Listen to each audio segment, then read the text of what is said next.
Next is output equation. നമ്മൾ induction മോട്ടറിൻ്റെ കേസിൽ നമ്മൾ പവർ ഇക്വേഷൻ പഠിച്ചു. Q equal to C0 into d²LNS. അതെങ്ങനെയാണ് ഡെറിവ് ചെയ്തിരിക്കുന്നത്? അവിടെ ഇൻഡക്ഷൻ മോട്ടറാകുമ്പോൾ പവർ എടുക്കുകയാണ് ചെയ്യുന്നത്. ഇൻഡക്ഷൻ മോട്ടറാകുമ്പോഴത്തേക്ക് പവർ എടുക്കുകയാണ് ചെയ്യുന്നത്.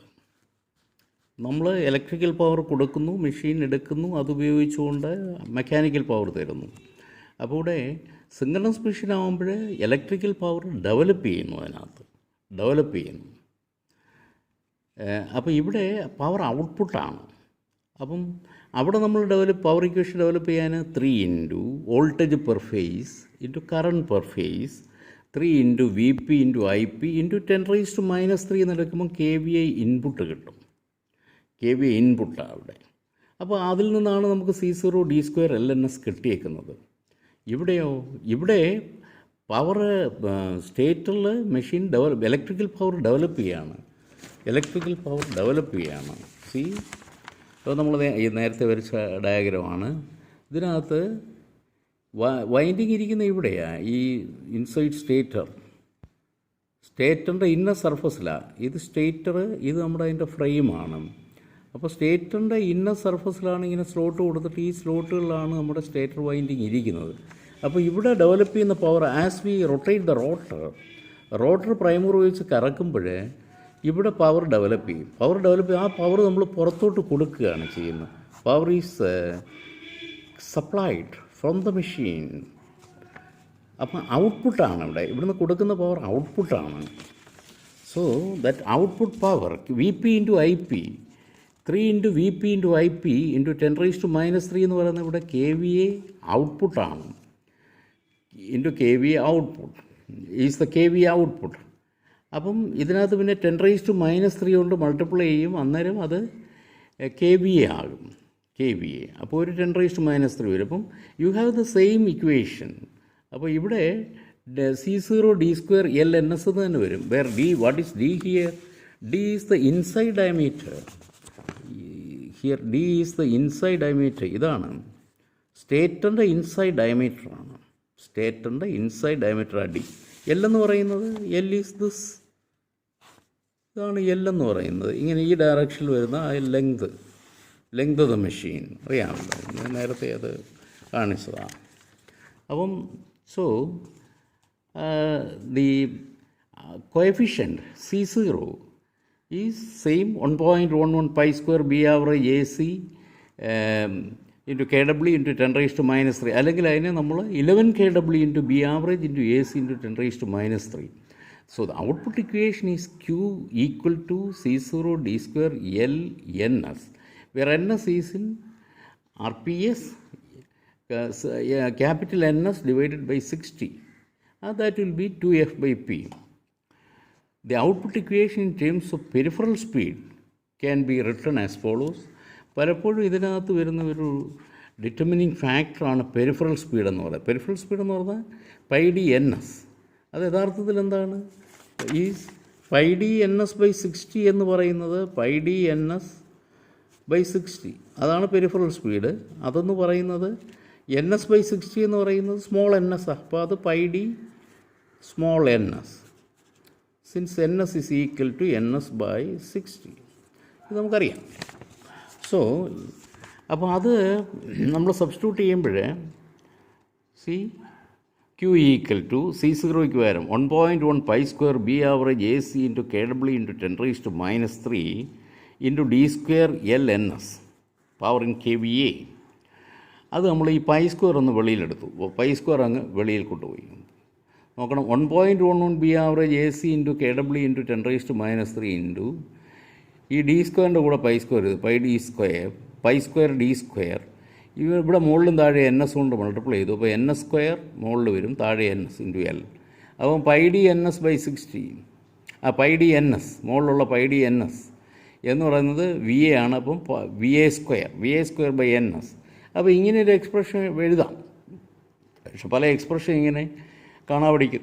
നല്ലത് ഈ ആദ്യത്തെ ഇക്വേഷൻ, ഈ എക്സ്പ്രഷൻ അങ്ങ് ഓർത്തിരുന്നാൽ മതി. അതെന്ന് പറഞ്ഞാൽ ഈ first equation 1.1 π² KW into B average into AC into 10 raised to minus 3, പിന്നെ D square ln(s). ഇനി ഇതിനകത്ത് നമുക്ക് ഈ B average, specific magnetic loading B average and A C is the specific electric loading. KW എന്ന് പറഞ്ഞാൽ എന്താ? Where KW is the winding factor. KW is KC into KD. KC into KD ആണ് KW winding ഫാക്ടറായിട്ട് നമ്മൾ പറയുന്നത്. അത് നമുക്കറിയാം. അത് തന്നിട്ടില്ല എന്നുണ്ടെങ്കിൽ we assume it as 0.955 or 0.96. അടുത്തതെന്ന് പറയുന്നത് choice of specific magnetic loading B average. B average എത്ര എടുക്കും? ബി ആവറേജ് ബി ആവറേജ് എടുക്കുന്നതിനുള്ള ക്രൈറ്റീരിയ എന്താണ്? Factors. What are the factors affecting the choice of specific magnetic loading? അപ്പോൾ അതൊന്ന് iron loss ആണ്. Iron loss. അപ്പോൾ അയൺ ലോസിൻ്റെ കാര്യം, a high value of flux density in air gap leads to a high value of flux density in the stator teeth. അപ്പോൾ ഒരു flux ഡെൻസിറ്റിയുടെ value, air ഗ്യാപ്പിലെ ഫ്ലക്സ് ഡെൻസിറ്റിയാണ് സ്പെസിഫിക് മാഗ്നറ്റിക് ലോഡിംഗ് ആയ B average എന്ന് പറയുന്നത്. അപ്പോൾ അതൊരു വലിയ വാല്യൂ ആയിരുന്നാൽ ഈ സ്റ്റേറ്റഡ് ടീത്തിലേക്ക് ഫ്ലക്സ് ഡെൻസിറ്റി കൂടും. Flux density in the stator teeth and in the stator teeth and കോറിലെയും സ്റ്റേറ്റഡ് ടീത്തിലെയും ഫ്ലക്സ് ഡെൻസിറ്റി കൂടും, resulting in high core loss കൂടും. കാരണം കോർ ലോസ് എന്ന് പറഞ്ഞാൽ hysteresis and eddy current loss together is the core loss. അത് flux ഡെൻസിറ്റിക്ക് പ്രൊപ്പോർഷനല്ല ബി ആവറേജ്. അപ്പം ബി ആവറേജ് മറ്റത് ബി എമ്മിൻ്റെ പ്രൊപ്പോർഷനല്ല, maximum flux density. B average കൂടുക എന്ന് പറഞ്ഞാൽ മാക്സിമം ഫ്ലക്സ് ഡെൻസിറ്റി കൂടുക. അപ്പോൾ അതിനനുസരിച്ച് ഹിസ്റ്ററിസിസ് ലോസും എഡീക്കണൽ ലോസും കൂടും. രണ്ടിൻ്റെ എക്സ്പ്രഷൻ ഞാൻ പലതവണ പറഞ്ഞു, മടുത്തുള്ള. With consequent decrease in efficiency. Core loss കൂടുമ്പോൾ എഫിഷ്യൻസി കുറയും ആൻഡ് ഇൻക്രീസ് ഇൻ ടെമ്പറേച്ചർ. അപ്പോൾ ടെമ്പറേച്ചർ കൂടും, എഫിഷ്യൻസി കുറയും. അപ്പോൾ അയാളുടെ ബി ആവറേജ് ഒരുപാടങ്ങ് ആകാൻ പാടില്ല, എന്നൊരു റേഞ്ച് ഉണ്ട്. രണ്ടാമത്തെ വോൾട്ടേജിനനുസരിച്ചാണ്. Voltage in the case of machines designed for high voltages, space for slot insulation is more. High voltage machine ആകുമ്പോഴത്തേക്ക് സ്ലോട്ട് ഇൻസുലേഷൻ, വലിയ സ്ലോട്ട് കൊടുക്കണം. വലിയ സ്ലോട്ട് കൊടുക്കുന്നത് എന്തിനാണ്? വലിയ സ്ലോട്ട് കൊടുക്കുന്നതെന്ന് പറഞ്ഞാൽ ഇൻസുലേഷൻ സ്പേസ് കൂടുതലായിരിക്കും. ഇൻഡക്ഷൻ മോട്ടോർ കേസിൽ പറഞ്ഞതാണ്. നമ്മൾ ഹൈ വോൾട്ടേജ് മെഷീൻ ആകുമ്പോൾ ഇൻസുലേഷൻ സ്പേസ് കൂടുതൽ കൊടുക്കണം. സ്ലോട്ടിനകത്ത് ഇൻസുലേഷൻ വരും. ഈ വൈൻഡിങ് വെക്കുന്നതിന് മുന്നേ സ്ലോട്ട് ഇൻസുലേറ്റ് ചെയ്യണം. പിന്നെ വൈൻഡിങ് തന്നെ ഓരോ ടേണും അടുത്ത ടേണും തമ്മിലാണെങ്കിൽ ഇൻസുലേഷൻ ഉണ്ട്. അപ്പോൾ മൊത്തത്തിൽ ഇൻസുലേഷനുള്ള സ്പേസ് കൂടുതലായിരിക്കും. Space for slot insulation is more, leaving reduced space for teeth. അപ്പോൾ സ്ലോട്ട് വലുതാകുമ്പോൾ ടീത്ത് ചെറുതാകും. Teeth hence to avoid excessive value of flux density in the teeth, high B average is not recommended. അപ്പോൾ നമുക്ക് B average കൂടാൻ പറ്റത്തില്ല. ടീത്തിൻ്റെ high voltage മെഷീനകത്താണെന്നുണ്ടെങ്കിൽ ഇതിനകത്തൊരു പരിമിതിയുണ്ട്. നമ്മൾ കൂടുതൽ പ്രാമുഖ്യം കൊടുക്കുന്നത് പിന്നെ സ്ലോട്ടിനാണ്. സ്ലോട്ടിന് കൂടുതൽ സ്പേസ് വേണം, ഗ്യാപ്പ് ഏരിയ, സ്ലോട്ടിൻ്റെ ഏരിയ കൂടുതലായിരിക്കും, കാരണം ഇൻസുലേഷൻ കൂടുതലായിരിക്കും. അപ്പോൾ അവിടെ നമുക്ക് ടീത്തിൻ്റെ വിഡ്ത്തൊക്കെ കുറവായിരിക്കും. ടീത്തിൻ്റെ വിഡ്ത്ത് കുറവുമ്പോൾ അത് ഫ്ലക്സ് ഡെൻസിറ്റി ഒരുപാട് കൂടിക്കഴിഞ്ഞാൽ പെട്ടെന്ന് ടീത്ത് സാച്ചുറേറ്റഡ് ആകും.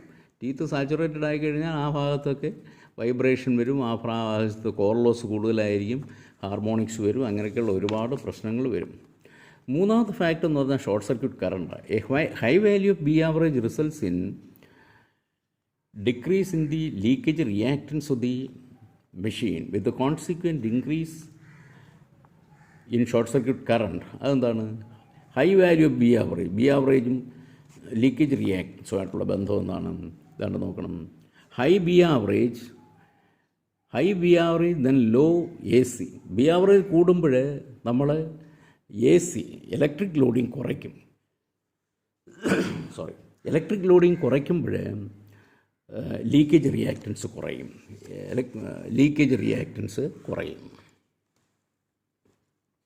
ബി ആവറേജ് കൂടുമ്പോൾ ലീക്കേജ് റിയാക്റ്റൻസ് കുറയും. So A high value of B average results in decrease in the leakage reactance of the machine with the consequent increase in the short circuit current. Leakage reactance കുറയുമ്പോൾ short circuit current reactance നമുക്കറിയാം. നമ്മൾ ഇതെങ്ങനെയാണ് ഇതുമായിട്ട് ബന്ധപ്പെട്ടിരിക്കുന്നത്? അപ്പോൾ ഒരു synchronous മെഷീൻ്റെ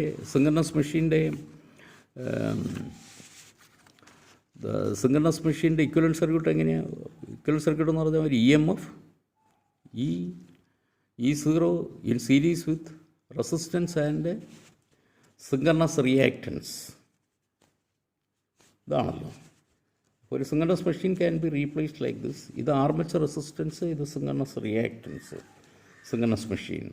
അപ്പോൾ ഇത് കുറയുമ്പോൾ, അപ്പോൾ ഇവിടെ ഒരു ഷോർട്ട് സർക്യൂട്ട് വരുമ്പോൾ the current ISC is equal to E0 divided by, ഇത് രണ്ടുകൂടെ ചേരുന്നതാണ് എന്താണ്? Synchronous impedance, E0 by ZS. അപ്പോൾ എക്സസ് കുറയുമ്പോൾ, ലീക്കേജ് റിയാക്ടൻസ് കുറയുമ്പോൾ, XL കുറയുമ്പോൾ, when XL is less,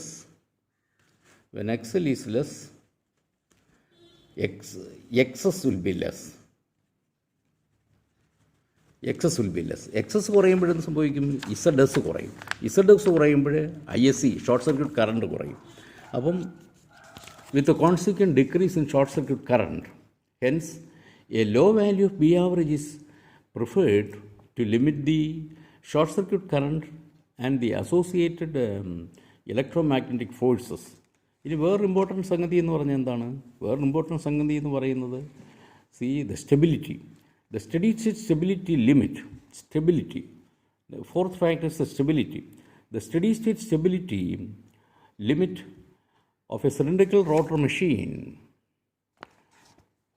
is given by P maximum. Stability എന്ന് പറഞ്ഞാൽ, stability limit എന്ന് പറഞ്ഞാൽ the maximum power which the machine can supply. അതാണ് സ്റ്റെബിലിറ്റി ലിമിറ്റ് എന്ന് പറഞ്ഞാൽ. അപ്പോൾ ഇത് നമ്മൾ we know that the power developed by a synchronous machine is equal to EF into V by XS into, this is P. P is given by EF into V by XS into sin delta.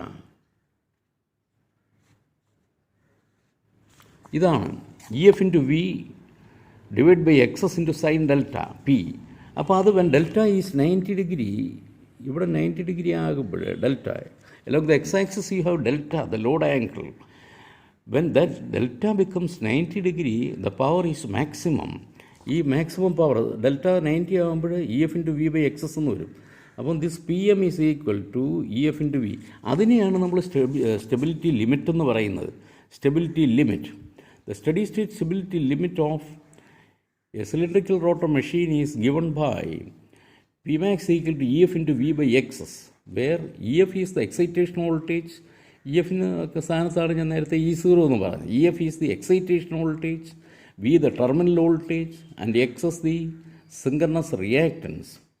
Steady state stability is inversely proportional to the synchronous reactance. Thus, the steady state stability limit is inversely proportional to the synchronous reactance.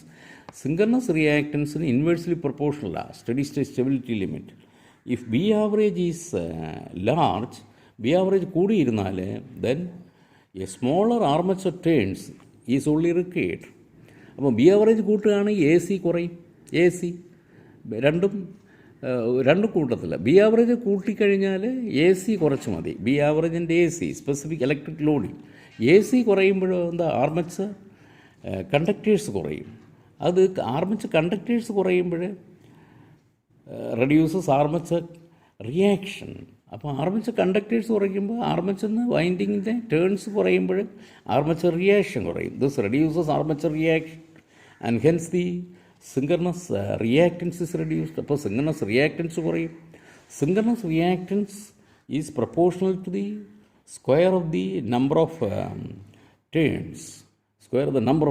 Hence, the use of a high air gap flux density improves the steady state stability limit.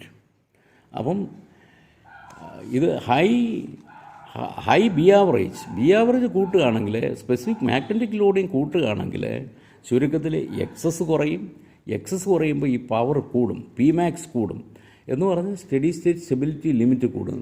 കൂടുതൽ power അതിന് കൊടുക്കാൻ പറ്റും. മെഷീന് കൊടുക്കാൻ പറ്റുന്ന പവറിൻ്റെ maximum ലിമിറ്റാണ് steady state stability limit എന്ന് പറയുന്നത്. പക്ഷേ നമ്മൾ ഇങ്ങനെയാണെങ്കിൽ നമ്മൾ ഇവിടം വരെ ഒന്നും പോവില്ല. ആക്ച്വൽ ഓപ്പറേറ്റിംഗ് പോയിൻ്റ് എന്ന് പറഞ്ഞാൽ ഇവിടെ വല്ലതും ആയിരിക്കും. പക്ഷേ ഒരു മെഷീൻ എന്തെങ്കിലും ഒരു ഡിസ്റ്റർബൻസ് വരുമ്പോൾ അത് ട്രിപ്പായി പോകാതിരിക്കുന്ന പവർ, അതിനുള്ള ആ മാക്സിമം പവറിനനുസരിച്ചാണ് ഈ മാക്സിമം പവറിനനുസരിച്ചാണ് മെഷീൻ സ്റ്റേബിളായിട്ട് വർക്ക് ചെയ്യുമോ ഇല്ലയോ എന്നുള്ളത് ഇരിക്കുന്നത്. ഇത് ഡോട്ടർ ലൈനാണ്. ഈ ഡെൽറ്റ 90ക്ക് ശേഷമുള്ള പോയിൻ്റ് എന്ന് പറഞ്ഞാൽ റീജിയൻ എന്ന് പറഞ്ഞാൽ ഡോട്ടറുടെ കർവാണ്. അപ്പോൾ maximum power which the machine can supply. അപ്പോൾ അത് മാക്സിമം അവിടം വരെ പോകാൻ പറ്റും. പക്ഷേ നമ്മൾ ശരിക്കും സ്റ്റഡി സ്റ്റേറ്റിൽ നമ്മൾ ഫുൾ ലോഡ് ഓപ്പറേഷൻ ഇതിൻ്റെ ഒരു പകുതി, the full load operating point will be such that delta corresponding to it will be of the order of 30 degrees or so, ഒരു 30 ഡിഗ്രിക്ക്. അപ്പം ഈ ഡെൽറ്റ അവിടെ 30 ആകുമ്പോഴത്തേക്ക് what will be the power will be PM sine delta sine 30.5 half ആവും. അപ്പോൾ ഇതിൻ്റെ പകുതിയായിട്ട് വരും. അപ്പം ബി ആവറേജ് കൂടിക്കഴിഞ്ഞാൽ അതിൻ്റെ AC കുറവായിരിക്കും. AC കുറയുമ്പോഴത്തേക്ക് സിങ്കർണസ് റിയാക്റ്റൻസ് കുറയുമ്പോൾ this reduces the armature reaction and hence the synchronous reactance is reduced. അപ്പോൾ സിങ്കർണസ് റിയാക്റ്റൻസ് കുറയുമ്പോൾ എക്സസ് കുറയുമ്പോഴത്തേക്ക് സ്റ്റെബിലിറ്റി ലിമിറ്റ് കൂടും. അപ്പോൾ അത് നല്ലതാണ്. Parallel operation. So next point is regarding parallel operation. The satisfactory parallel operation of a synchronous generator depend on the synchronizing power. രണ്ട് machine പാരലായിട്ട് work ചെയ്യുന്ന അതിൻ്റെ പാരലായിട്ട് നന്നായിട്ട് വർക്ക് ചെയ്യണമെന്നുണ്ടെങ്കിൽ അത് സിങ്കർണൈസിങ് പവർ കൂടിയിരിക്കണം. സിങ്കർണൈസിങ് പവർ എന്ന് പറഞ്ഞാൽ the power which comes into play when two machines are acting in parallel. അത് when there is some disturbance for another machine, ഒരു മെഷീൻ എന്തെങ്കിലും ഒരു ഡിസ്റ്റർബൻസ് വരുമ്പോൾ സിങ്കർണൈസിങ് പവർ ഡെവലപ്പ് ചെയ്ത് അത് മറ്റേ മെഷീനിലോട്ട് സപ്ലൈ ചെയ്യും. മറ്റേ മെഷീനിലോട്ട് സപ്ലൈ ചെയ്യുമ്പോൾ ഈ ഏത് മെഷീനാണോ ആക്സിലറേറ്റ് ചെയ്യുന്നത് അതിൻ്റെ പവർ കുറയും, അതിൻ്റെ സ്പീഡ് കുറഞ്ഞത് സ്റ്റേബിളായിട്ട് വർക്ക് ചെയ്യാൻ തുടങ്ങും. അപ്പം when there is any disturbance there produces synchronizing power. അപ്പം രണ്ട് മെഷീൻ പാരലായിട്ട് വർക്ക് ചെയ്യുമ്പോൾ ഏതെങ്കിലും ഒരു മെഷീൻ ഒരു ഡിസ്റ്റർബൻസ് വന്ന് അതിൻ്റെ സ്പീഡ് കുറയുകയാണെന്നുണ്ടെങ്കിൽ മറ്റേ മെഷീൻ ഒരു ജനറേറ്ററായിട്ട് ഇത് തമ്മിൽ കൺസിഡർ ചെയ്യുമ്പോൾ മറ്റേ മെഷീനാണെങ്കിൽ ഒരു പവർ ഈ സ്പീഡ് കുറയുന്ന മെഷീനിലോട്ട് കൊടുക്കും. ആ പവറാണ് സിങ്കർണൈസിങ് പവർ. അപ്പം മറ്റേ മെഷീനെ ഏത് മെഷീൻ്റെ സ്പീഡാണോ കുറഞ്ഞത്, ഡിസ്റ്റർബൻസ് മൂലം ഏത് മെഷീൻ്റെ പവറാണോ കുറഞ്ഞത്, അതിന് ഒരു അഡീഷണൽ പവർ മറ്റേ മെഷീന് സപ്ലൈ ചെയ്യും. അങ്ങനെ ഇതിൻ്റെ സ്പീഡ് ബിൽഡപ്പ് ചെയ്യുക, ആക്സിലറേറ്റ് ചെയ്യുക. ആ പവറാണ് ഈ സിങ്കർണൈസിങ് പവർ എന്ന് പറയുന്നത്. അപ്പോൾ ആ സിങ്കർണൈസിങ് പവർ നന്നായിരിക്കുന്നത് മെഷീൻസ് തമ്മിലുള്ള സിങ്കർണൈസ്ഡ് വർക്കിംഗ്. രണ്ട് മെഷീൻ പാരലായിട്ട് വർക്ക് ചെയ്യുന്നതിനാണല്ലോ നമ്മൾ സിങ്കർണസ് വർക്കിംഗ് എന്ന് പറയുന്നത്. അപ്പോൾ അതിൻ്റെ സിങ്കർണിസം നഷ്ടപ്പെടാതെ കാത്തു സൂക്ഷിക്കുന്നതിൻ്റെ ഒരു പാരാമീറ്ററാണ് സിങ്കർണൈസിങ് പവർ. അപ്പം മെഷീൻ സിങ്കർണസ് കണ്ടീഷനിൽ വർക്ക് ചെയ്യുമ്പോൾ എന്തെങ്കിലും ഒരു ഡിസ്റ്റർബൻസ് വരുമ്പോൾ this synchronizing power will come into play and help the machine which is affected due to disturbance. Speed കുറഞ്ഞ മെഷീന് ഈ പവർ അങ്ങോട്ട് സപ്ലൈ ചെയ്ത് അതിനെ അതിൻ്റെ സ്പീഡ് പിടിച്ചുയർത്തി രണ്ടും സിങ്കർണസ് സ്പീഡിൽ വർക്ക് ചെയ്യും. Power higher than the synchronizing power. Higher is the capability of the system to maintain synchronism between the machine തമ്മിൽ പരസ്പരം സിങ്കർണിസത്തിൽ ഓപ്പറേറ്റ് ചെയ്യുന്നതിന് സഹായിക്കുന്ന പവറാണ് ഈ സിങ്കർണൈസിങ് പവർ എന്ന് പറയുന്നത്. അപ്പോൾ സിങ്കർണൈസിങ് പവർ കൂടിയിരിക്കുന്നത് നല്ലതാണ്. ഇവിടെ സിങ്കർണൈസിങ് പവർ നമ്മൾ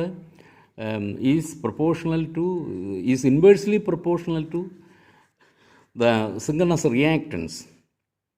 We have derived an expression for the synchronizing power. ആ synchronizing power expression എന്ന് പറയുന്നതും ഇപ്പോൾ രണ്ട് മെഷീൻ്റെയും പവർ ഒന്നിൻ്റെ പവർ E1 മറ്റേതിൻ്റെ പവർ E2 ആണ്. E1 E2 into sine of alpha divided by X S. ഇതാണല്ലോ സിങ്കനൈസിങ് പവർ. രണ്ട് മെഷീൻ്റെയും വോൾട്ടേജ് തമ്മിലുള്ള product into sine of the angle of disturbance sine alpha divided by into sine alpha into cos alpha, small alpha എന്ന് പറയുന്നത്. Cos alpha divided by X S, alpha വളരെ കുറവാണ്. അപ്പോൾ excess എന്നുള്ളതാണ് അതിൻ്റെ സിങ്കനൈസിങ് പവർ എന്ന് പറയുന്നത്.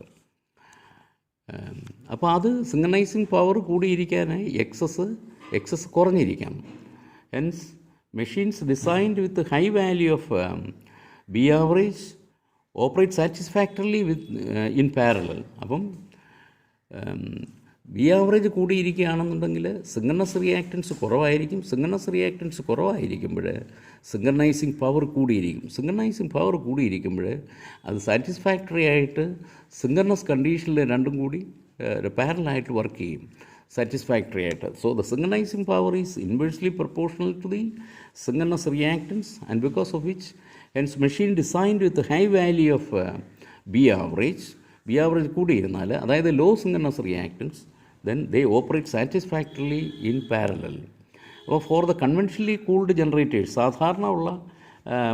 സാധാരണ കൂളിംഗ് ഉള്ള മെഷീൻസ് ആണെങ്കിൽ B average used are as follows. Salient pole machine ആണെന്നുണ്ടെങ്കിൽ 0.52 മുതൽ 0.55 weber per metre square. And for turbo alternators this will vary from 0.54 to 0.65. ഇപ്പോൾ ടർബോ മെഷീൻസ് ആണെങ്കിൽ ഓൾട്ടർനേറ്റർ ആണെങ്കിൽ 0.54 to 0.65 and for salient pole machine ആണെങ്കിൽ 0.5 to 0.55. Lower values normally apply to smaller sized machines.